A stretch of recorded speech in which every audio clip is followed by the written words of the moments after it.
పురాణాలకి వేదాలకి కావ్యాలకి ఉన్న తేడా ఏంటండి? వేదాలు ప్రభు సంహిత, అంటే వేదంలో ఒక మాట ఉంటుంది, అది మనం ఆచరించి తీరడమే. సత్యం వద ధర్మం చెర, అయిపోయింది. ఇంక మాట్లాడడానికి ఏం లేదు. సత్యం మాట్లాడండి, ధర్మంగా జీవించండి. ధర్మో రక్షతి రక్షిత, ధర్మాన్ని మీరు రక్షిస్తే అది మిమ్మల్ని రక్షిస్తుంది. ఇంక దీనికి వ్యాఖ్యానము వివరణ వేదాల్లో ఉండవు. కానీ పురాణాలు ఏం చేస్తాయి? పురాణాలు మిత్ర సంహిత, అంటే మనకి స్నేహితుడు మనకి ఎలా చక్కగా కబుర్లు చెబుతాడో పురాణాలు మనకు అలా కూర్చోబెట్టి కబుర్లు చెబుతాయి.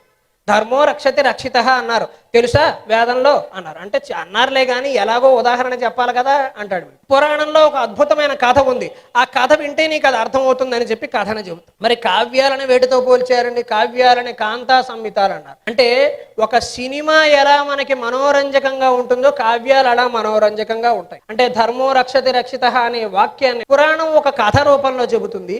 అదే కథకి ఆకర్షణీయంగా ఉండి చక్కగా మనకి కావ్యం అందిస్తుంది.